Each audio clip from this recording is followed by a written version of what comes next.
listening to Sudbury News Talk. I want to show you something. Stand by. On the morning shift. Anything could happen. Sudbury News Talk on the morning shift.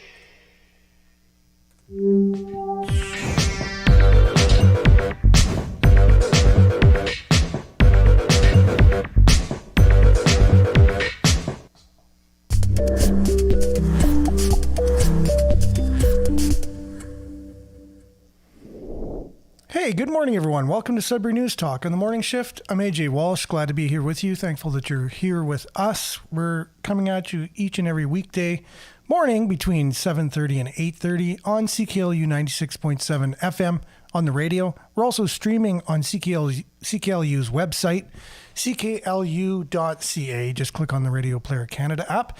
And you can stream us, and you can download the same Radio Player Canada app, take us with you, and listen to us anywhere, anytime, on your favorite device. Also streaming live at facebook.com/Sudbury News, youtube.com/Sudbury News. Make sure to like, share, subscribe, and follow our pages and channels. And on those two platforms, mainly comment today, because this is your conversation on your station each and every weekday morning. And today we'll be discussing our usual Friday focus on the climate. Friday's Focus. There you go. Came up with the name. Friday's Focus on climate, because people seem to be focusing on that these days. And we hear a common theme on our common media, on our state-run media, whether it's just state-funded or state-run. It's pretty much the same.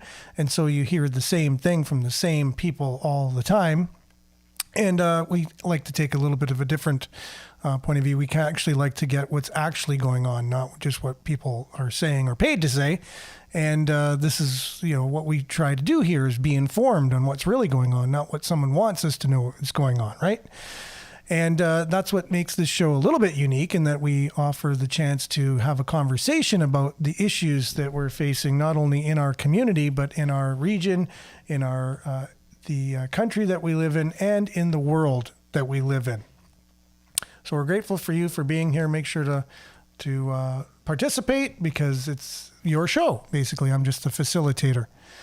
I facilitate when you participate. And, we have a really good time each and every morning. It's like we meet up at the coffee shop, all the people on the show, and we just try and make sense of the world that we're living in. And it's a really confusing one. And if you don't have the pieces of the puzzle, it can be even more confusing. And we don't have all the pieces, but we bring some of the pieces and try and, put them together. And all you can do is ask the questions, and as many questions as you ask, the more answers that are potentially there to uncover, right?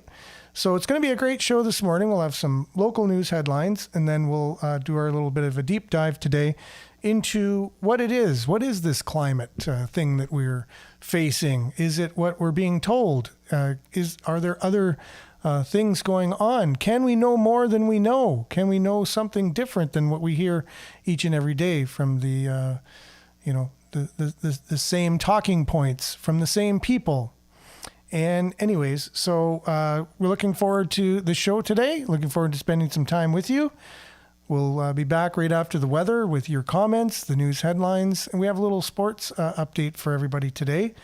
And looks like the Sudbury Spartans are going to be starting their season, and there's a new basketball league out there that we're going to be a part of. So anyways, let's dive right into our weather at first, and then we'll be back with all of that and more on the show today. Looking forward to that, and just trying to set us up here with our new sponsor, Duck Check. We'll be back with weather right after this.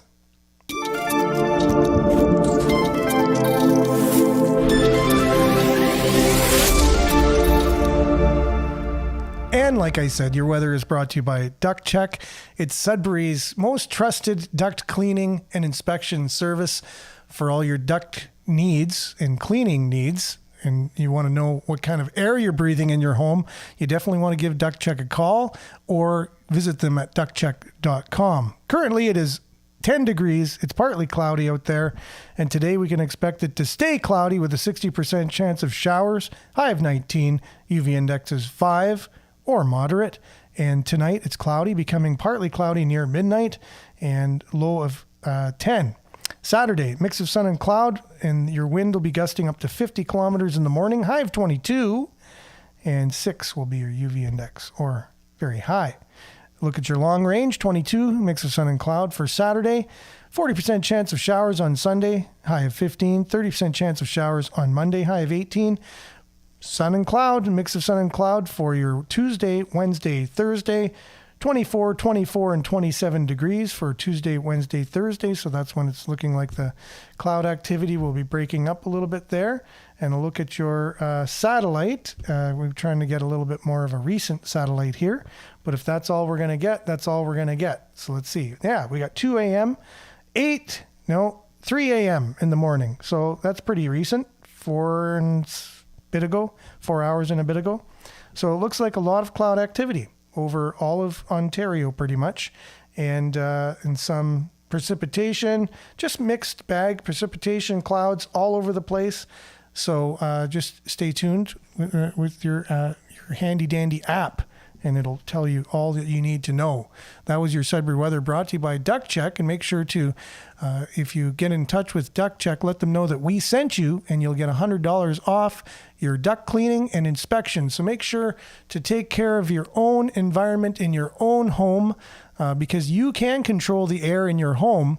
You can't control what they're spraying over your head each and every day and what you're breathing in outside, but you can control what you're breathing inside and make sure that it's as clean as possible. And those who will make sure that that's going on are Duck Check. Give them a call at 705-918-4848 or check them out at duckcheck.com. Let them know we sent you. You'll get $100 off. We'll be back with a little bit of a sports update and your comments, news headlines, and more right after this.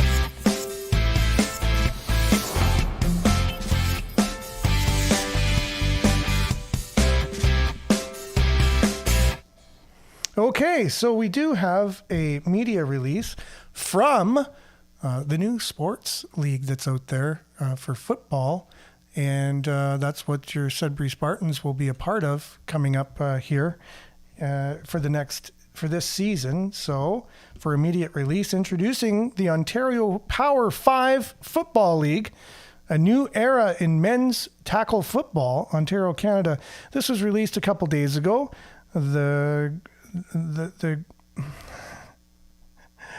So the Ontario landscape is about to experience a seismic shift as the Ontario Power 5 Football League makes its grand debut. This groundbreaking league, comprised of 4 of the most storied semi-pro teams in Ontario history, promises to redefine football excellence in the region.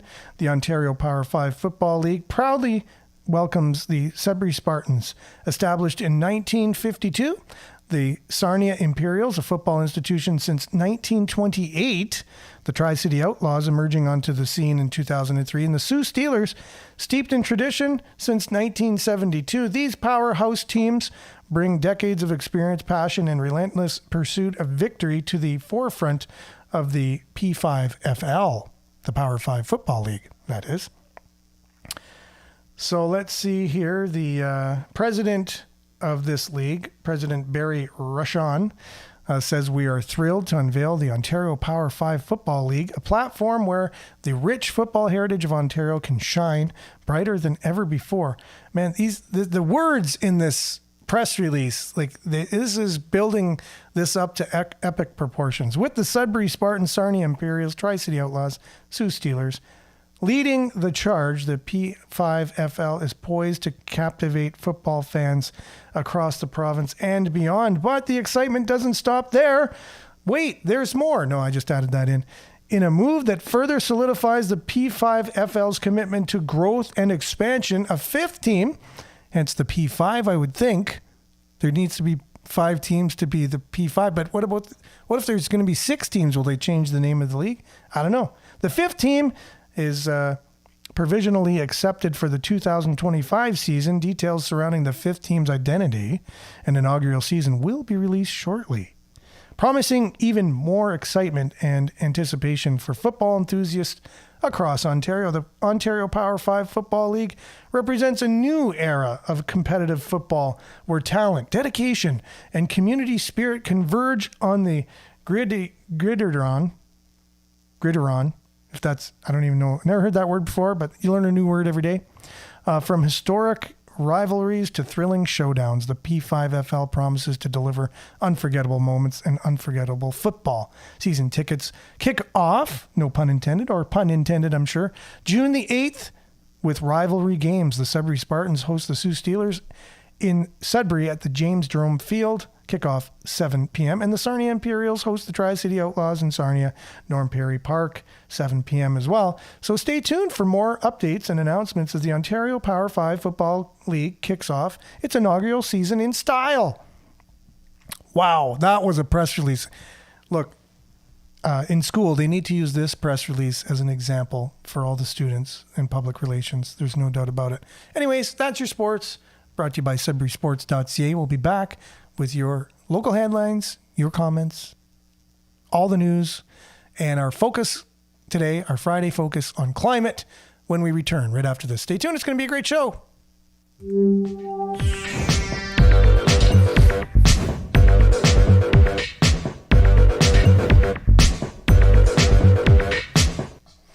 All right, and we are back, and we have quite a few people joining us today, and sometimes I just say that off the cuff, and it's not even the case because I haven't even looked to see who's on.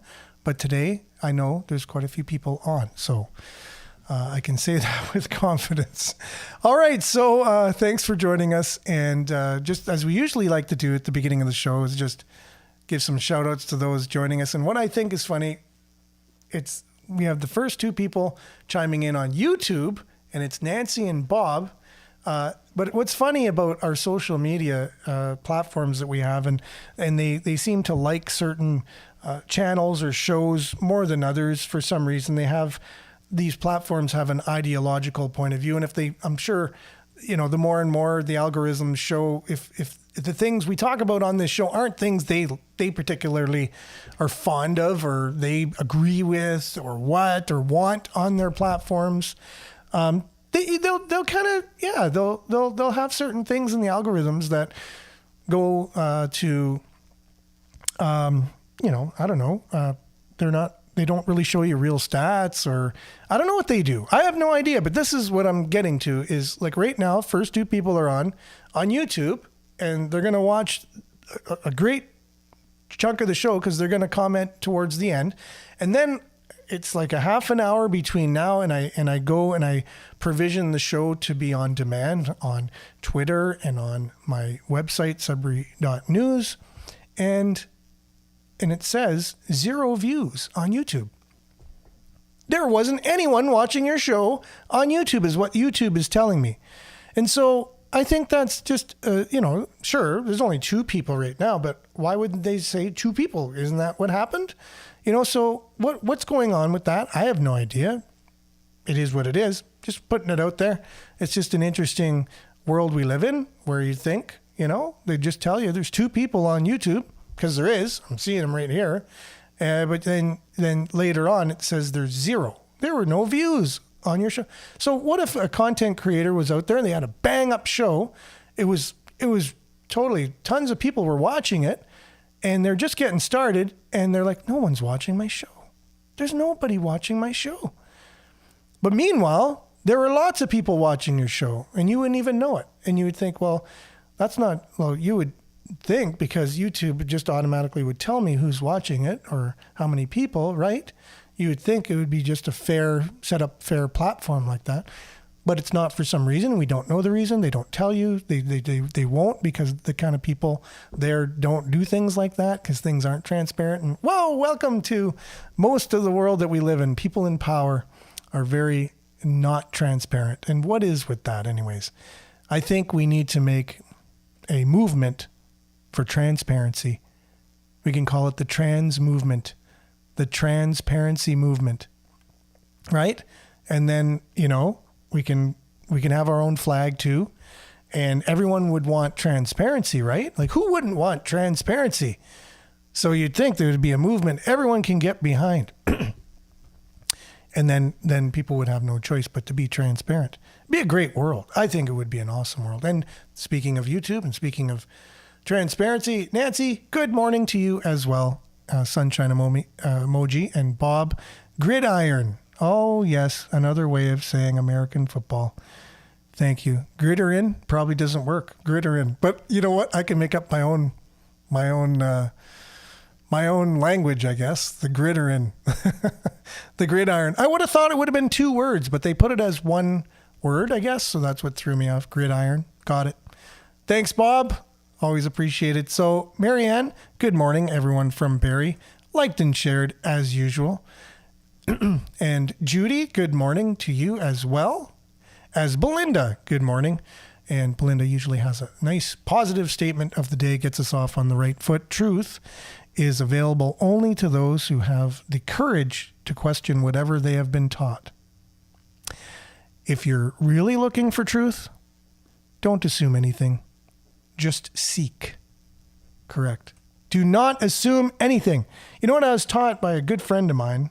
We would teach together, and in his segment of the class, he had the portion to talk about don't assume. Do not assume anything. And it's not the whole thing. You know why you shouldn't assume, because you make a whatever out of you and me.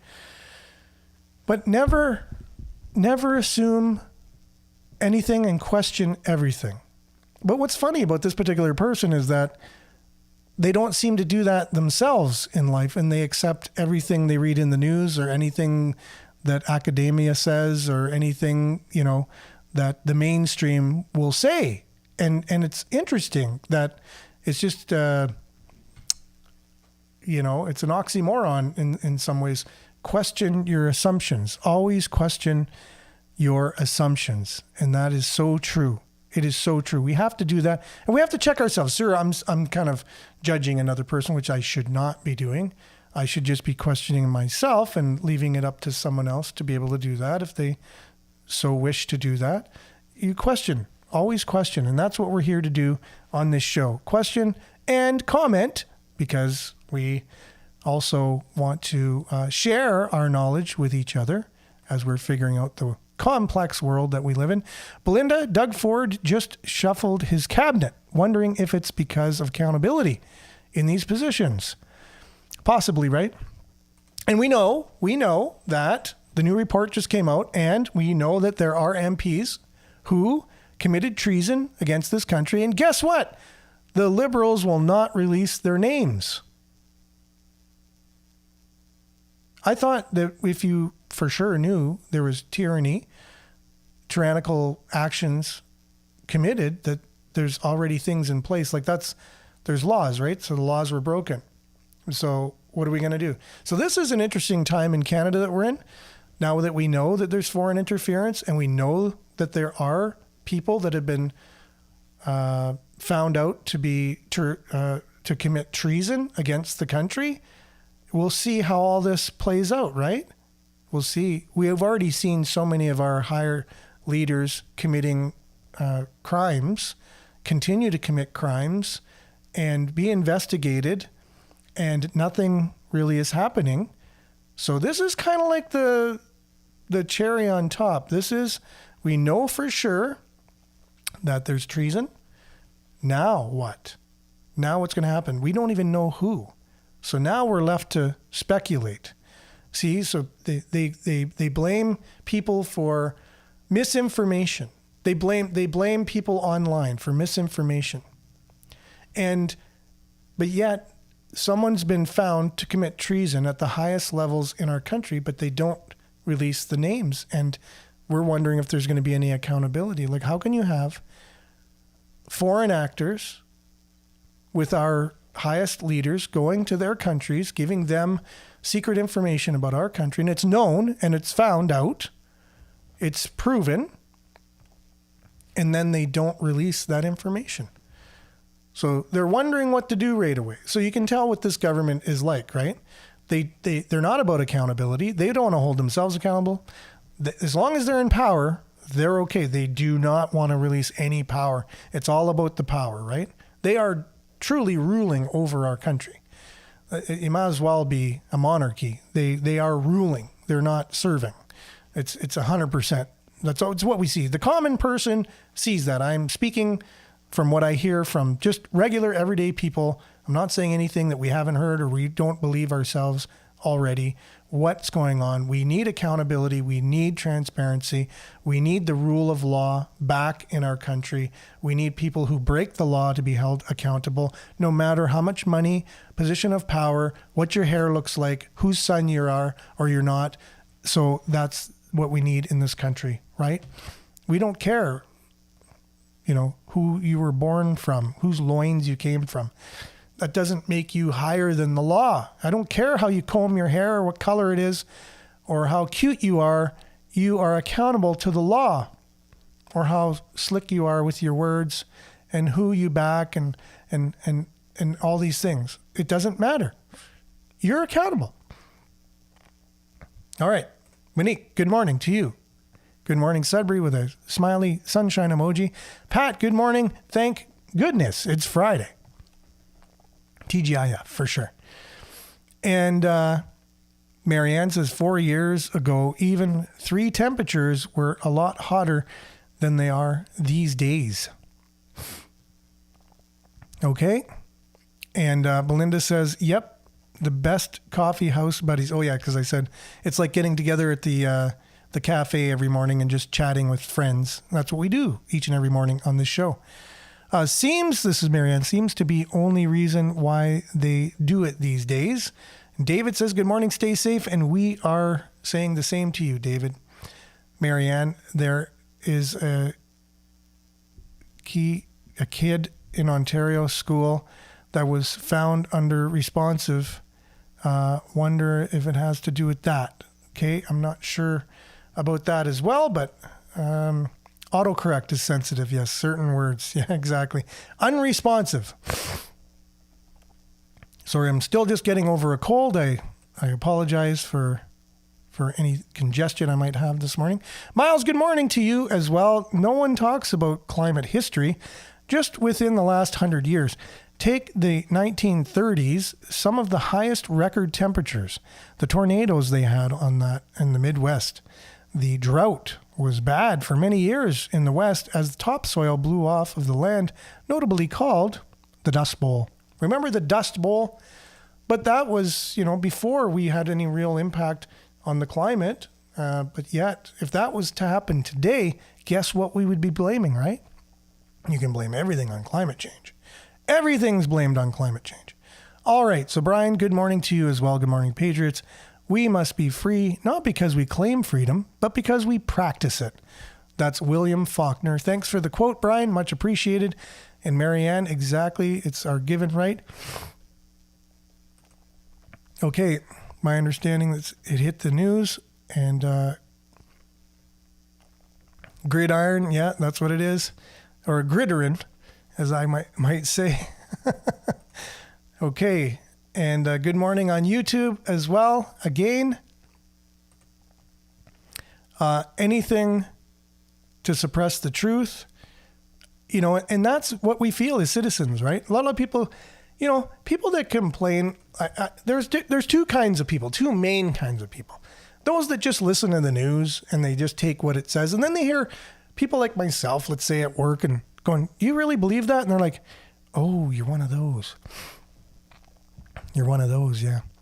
And then you start questioning things, and they can only go so long in a conversation until it, you can tell their brain is starting to hurt because they're starting to think, and it's hard. But it's, but yeah, when you say suppresses the truth, that's what mainstream media does. And then you hear it, and then you can't just keep silent about it. You're like, did you hear what they said this morning? Do you really think it's like that? Do you really think like with our counselor that went missing, do you really think there was no nefarious kind of things going on with that? Honestly, you just think it was like the greatest search and rescue, and all the search and rescue people that were involved all patted themselves on the back and said, great job. And his body was found 2 streets over from when he went missing, and he was missing for 2.5 weeks almost. And yet it was a great job, search and rescue. And the cause of death was medical causes. And just kind of, wash your hands and move on. And that's all we're going to have. And that's all we're going to ever have, right? No investigations, no real investigation into the investigation. Everyone should be fine with that, right? Well, I'm like, what? That doesn't make any sense whatsoever at all. At all. There's something there, something wrong, something really wrong. And, it just goes along with no transparency again. Just move on. Nothing to see here. Don't worry about it. We are under control. We got everything under control. Don't worry. You just go about your day and we'll take care of the things. We'll tell the news what to say. You just listen to it and believe it and everything will be fine. Go on, move on. Nothing. You don't need to worry about it. And there's some people that buy that hook, line, and sinker. And it's interesting. I guess if they have enough people that just buy crap, hook, line, and sinker all the time, well, I guess they can continue to do it. But as soon as people start waking up and going, okay, there's something going on here, nothing will change. And just want to see if there's anyone else here that just joined us. And I'll get everyone's. Yeah, Sheila from Quebec is joining us this morning. So good morning, Sheila. Thanks for being on. And want to make sure to get everyone's comments up on the screen. Want to dive right into some of the local headlines that we got going on today. From Sudbury.news, Greater Sudbury employment inches towards pre-pandemic heights. So local employment and GDP are forecast to surpass Greater Sudbury's pre-pandemic peak by next year. Wow. So that means things are looking up. Everyone's got a job. The economy's going well.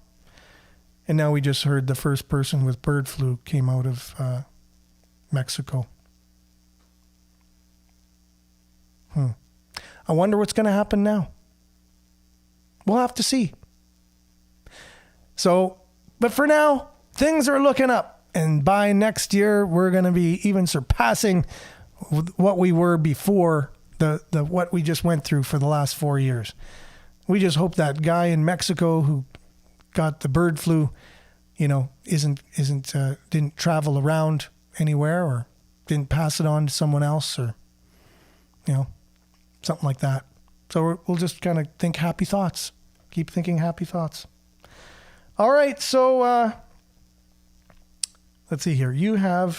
So that was from Sudbury.com, the headline about the economy and jobs everywhere, and things are looking good since the last 4 years.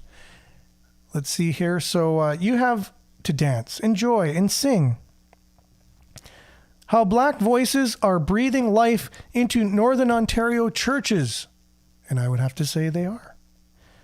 Whether it's the leadership level or in the pews, a growing number of churchgoers of African or Caribbean heritage are bringing their faith and traditions to institutions struggling with decline of religious life. Yes, that is true. There's so many, mostly from Africa, that are Christian, right? Going to the churches that we have here. Now, we have a lot of other new Canadians that are coming that aren't of a Christian faith, and we can see mosques getting, more populated. And then you can also see there's also a large East Indian population here. So it's definitely not mainly Christian, but other religions, kind of thing. But from Africa, I'm noticing there's quite a few Christian churchgoers from Africa, for sure. That story from CBC. Could we have another one? This is from CBC as well. Greater Sudbury Police are investigating a string of threats directed towards different schools in the region. So, here's the school threats, but school will be out in a less than a month. So there'll be no more school threats, at least for the summer. We can pretty much guarantee that. I know that. Okay, three little bears from Sudbury getting tender, loving care. This is from the Sudbury Star. 2 were rescued by a local family after a mom killed near Killarney. 1 struck on the Killarney One struck on the Kingsway and treated first at Turtle Pond. So that story from the Sudbury Star. You always need a cute story of the day, basically. And good morning, Claire. Thanks for being on. Much appreciated. Hope you're having a great morning. And what the Bank of Canada rate cut means for mortgages, consumer loans, and investments. There you got it. So from Sudbury.com as well, the Bank of Canada has lowered its key interest rate by 0.25 percentage point to 4.75. The first cut is more than 4 years. Here's what you can learn for your finances and get and learn all those things on Sudbury.com. All you have to do is read the story. Okay, now looking at Sudbury.com has a really great, morning kind of, they got a bunch of stories in the morning they send out to everybody.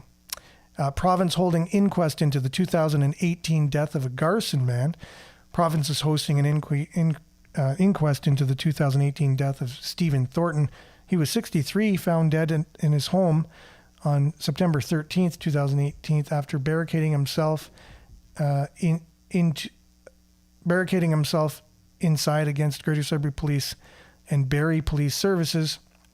The mandatory inquest due to police involvement will examine the circumstances surrounding his death, and the jury may make recommendations aimed at preventing further deaths of this nature.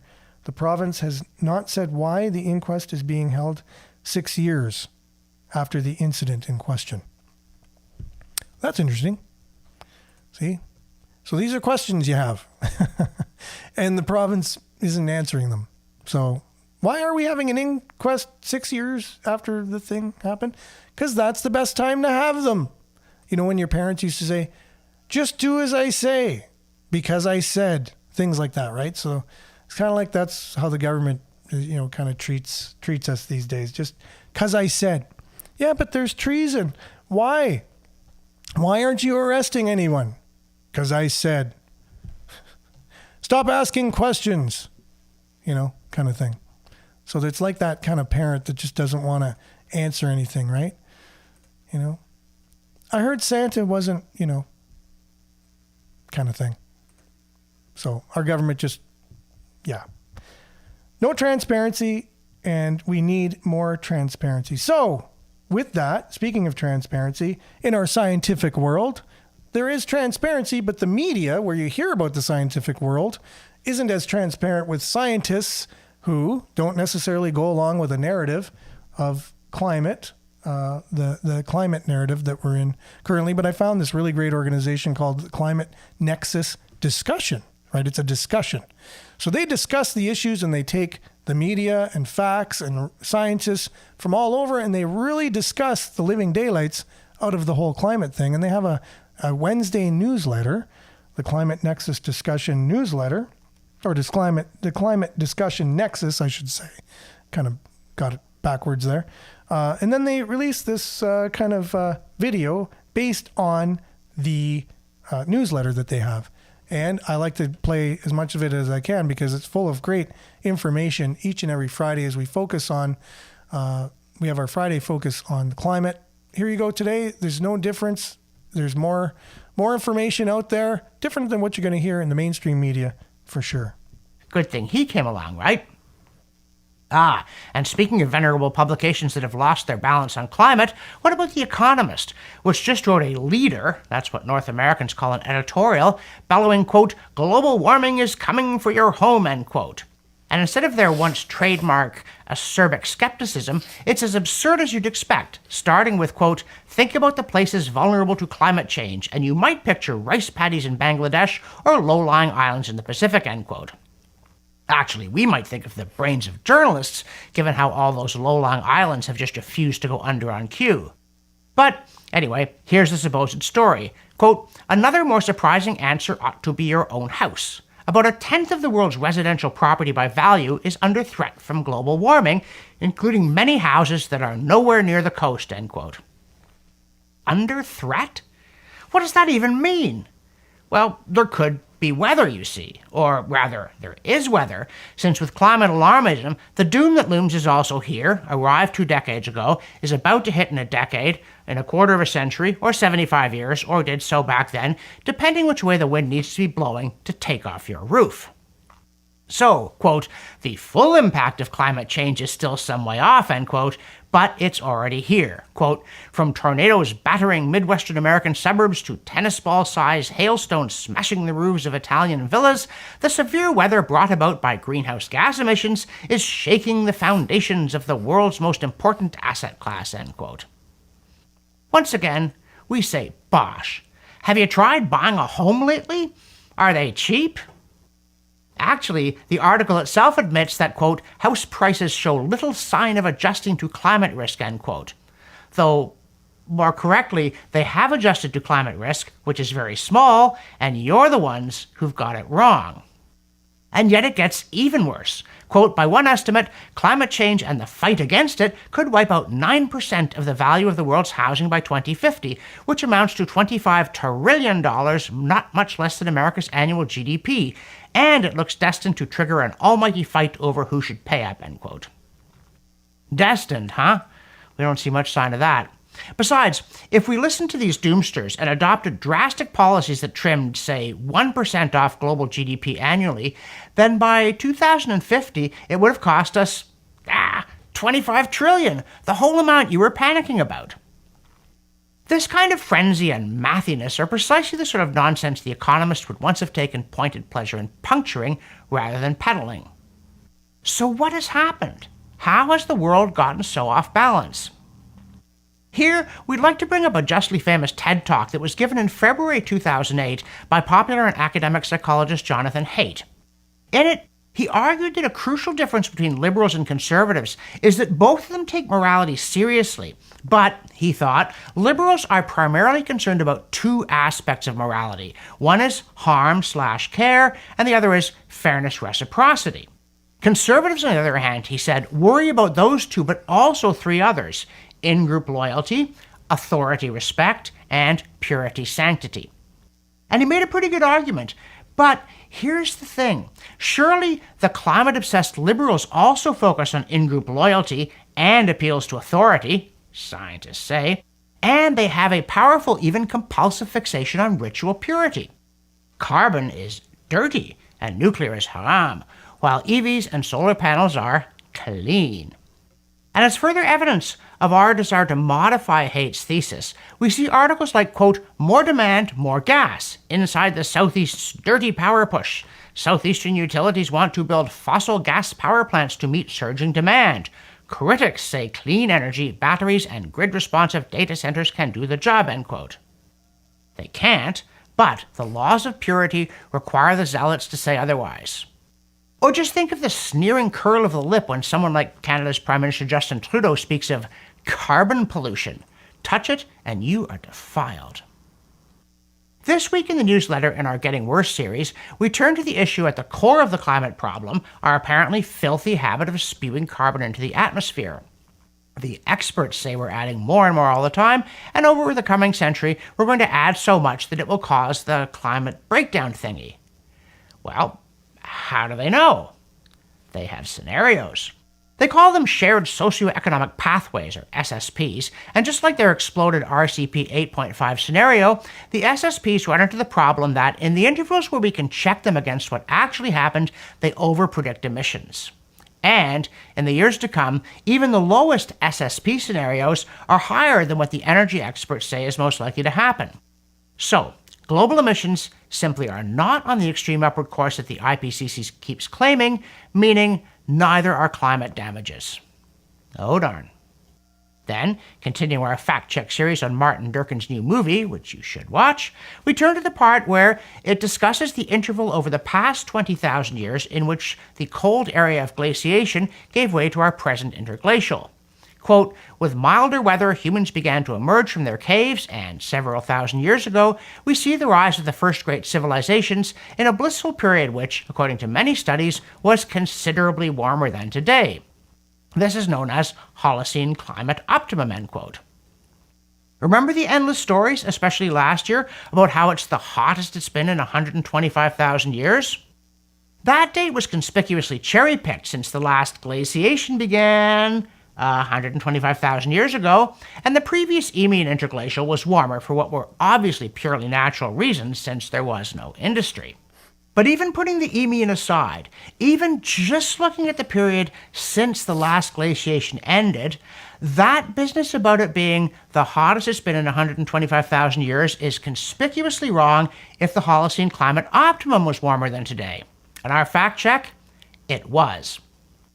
Geologist and petrophysicist Andy May has posted a nice summary of the issue, which included a graph combining a proxy record from Greenland with one from the Makassar Strait in tropical Indonesia.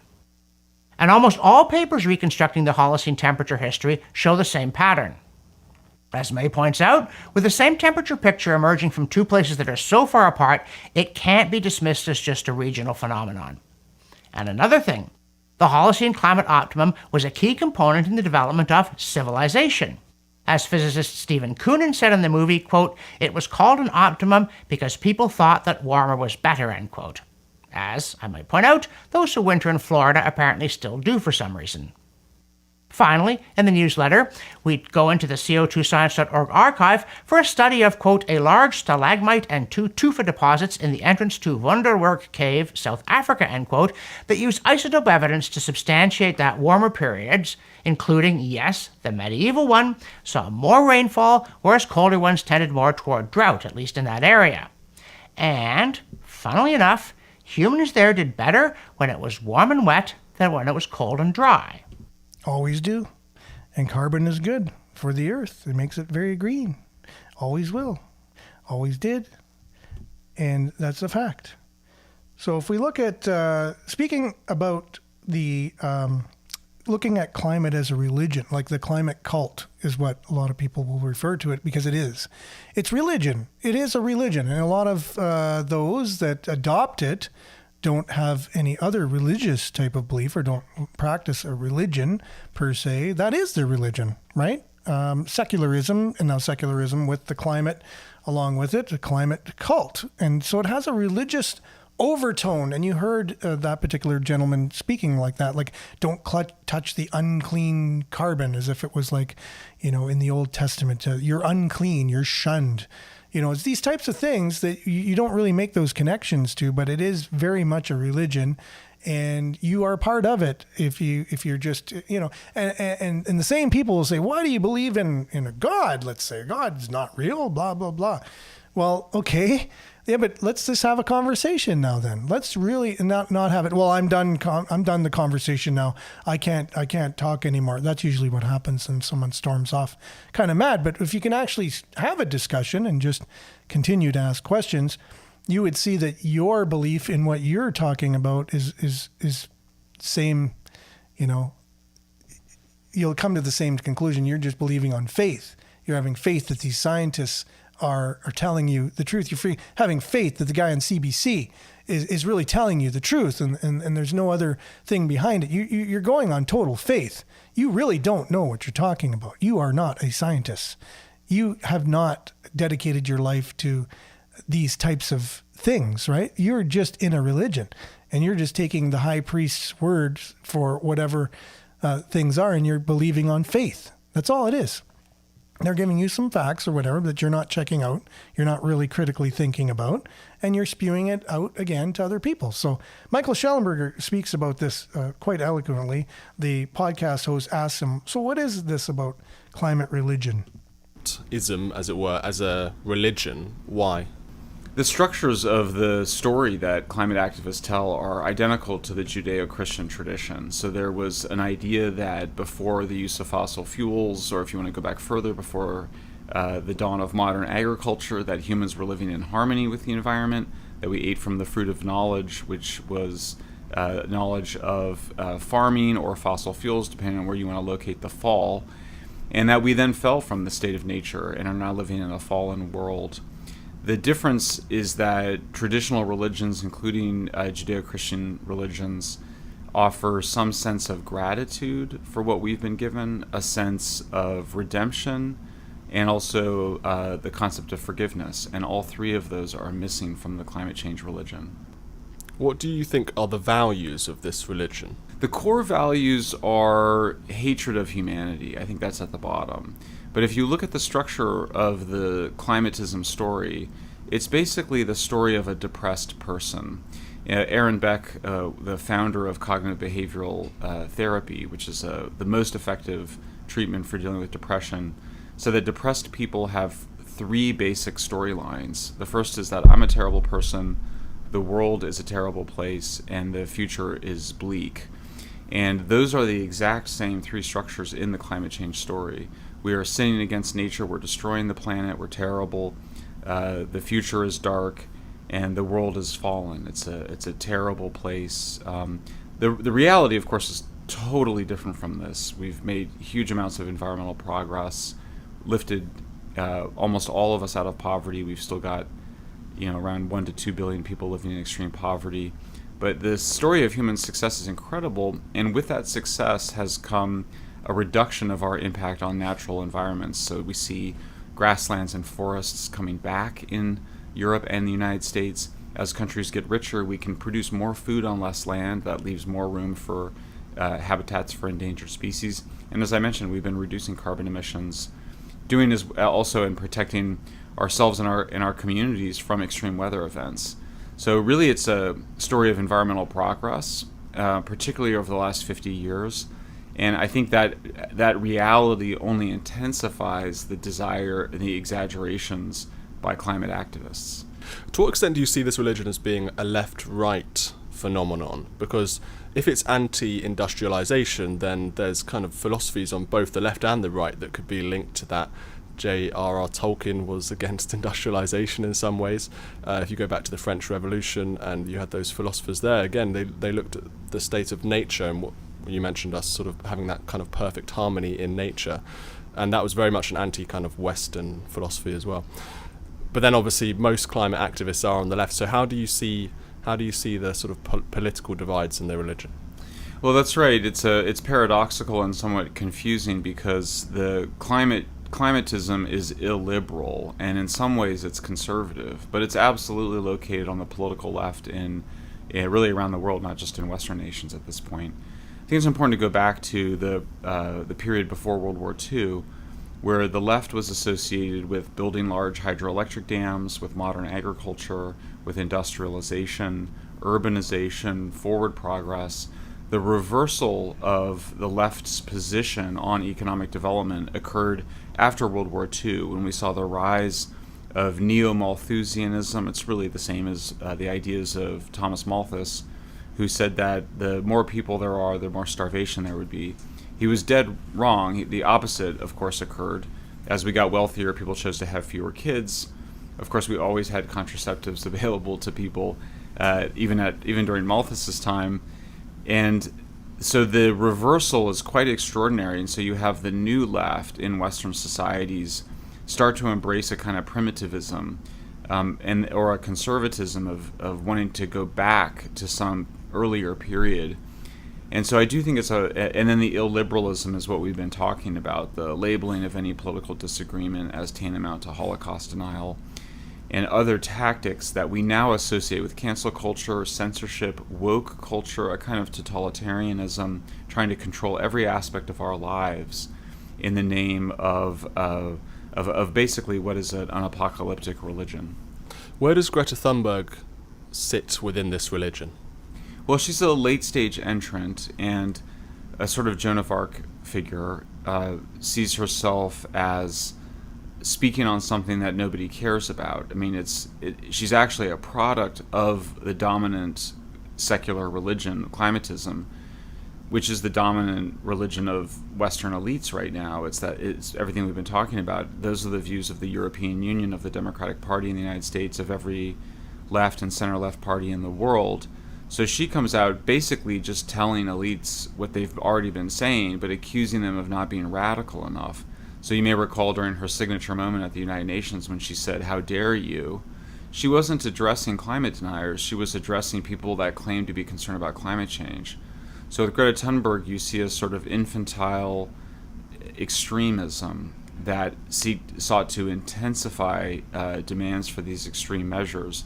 I think she's a end stage product, and that that the climatism is coming to an end as renewables come into crisis everywhere in the world because of both local community opposition to the land use impacts, as well as the high associated costs of transmission lines, backup storage, and those things are taking the bloom off the rose. And so we now see that renewables are actually awful for the environment. It takes 300 to 600 times more land to produce the same amount of electricity from renewables, solar and wind, as it does from a natural gas or nuclear plant.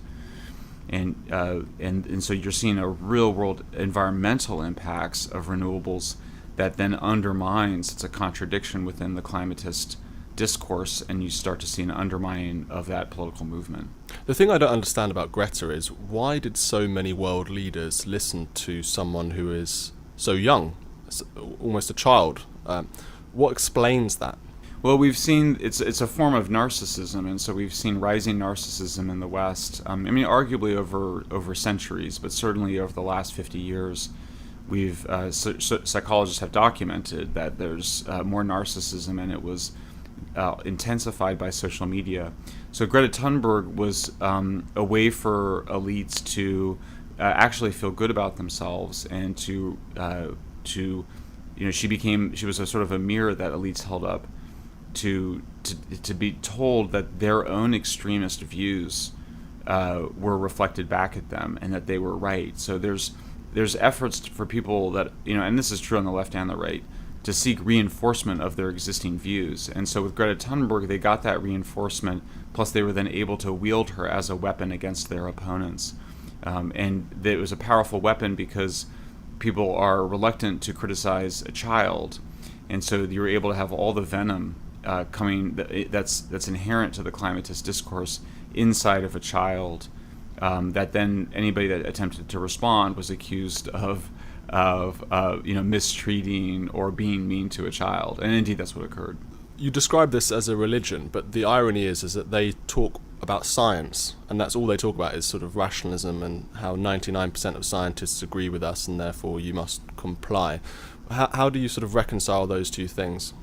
Well, the use of climate science by climatist activists, the apocalyptic activists, is a kind of disinformation campaign.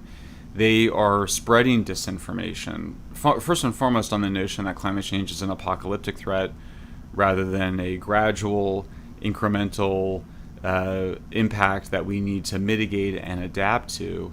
And so the corruption of the science is occurring really at every moment in it. I mean, there's now starting to see some of the corruption in the natural science, but mostly it occurs in the summary for policymakers and in the press releases, and then in the statements made about the press releases. And then by the time it gets into media culture, it's been reduced. That just turned into something absolutely bonkers. Really, the opposite of what the data show. So, in some sense, it's just a very clever disinformation campaign by apocalyptic activists who, if it weren't climate change, they would have something else. Certainly did overpopulation. But that word disinformation, it's quite a strong word, because it implies their intention is to purposely mislead people or disinform them. Why do you say that that's their intention, or do you say that that is their intention? I do, because I'll give you one example that's a recent example. There's different classes of scenarios that the IPCC produces in order to get some forecast of what the future could look like. And so you have multiple futures, so to speak, being imagined in these scenarios.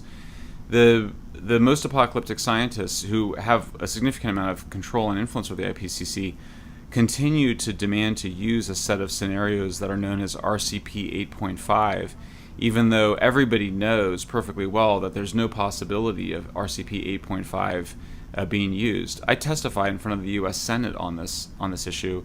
That class of scenarios is a scenario of a high emissions scenario, a coal-based world. Well, we've been transitioning away from coal to abundant natural gas for decades in Europe and the United States.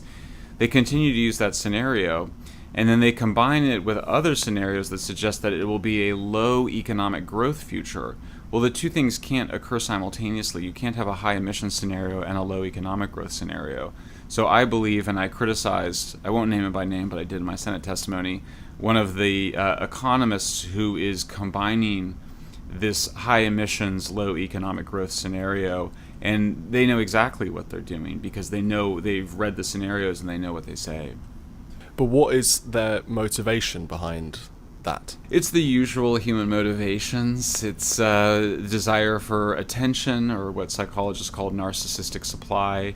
They know perfectly well if they describe the most likely scenarios, which is a moderate growth future along with a higher natural gas rather than coal future, that they can't then tell the most extreme stories.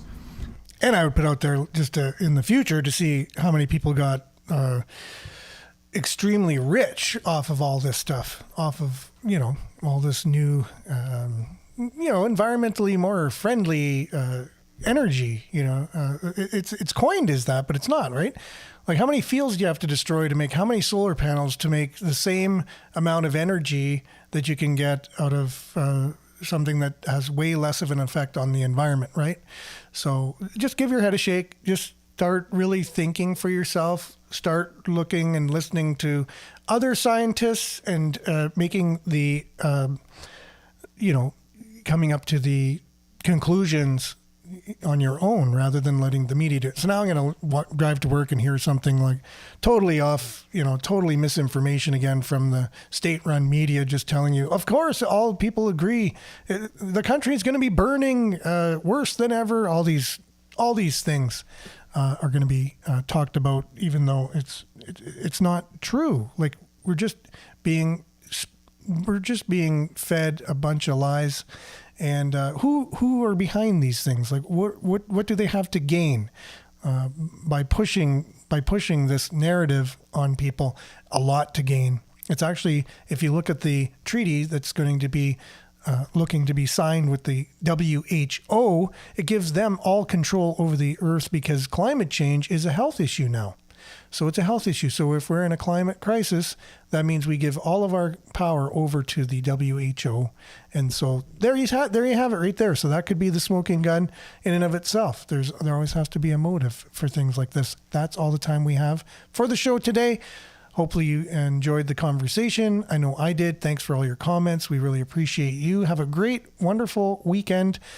And stay tuned now for Earshot Daily on CKLU 96.7 FM.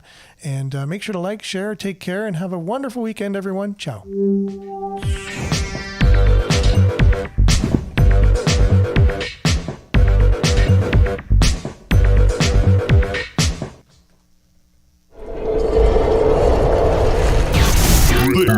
This is Sudbury News Talk on the morning shift.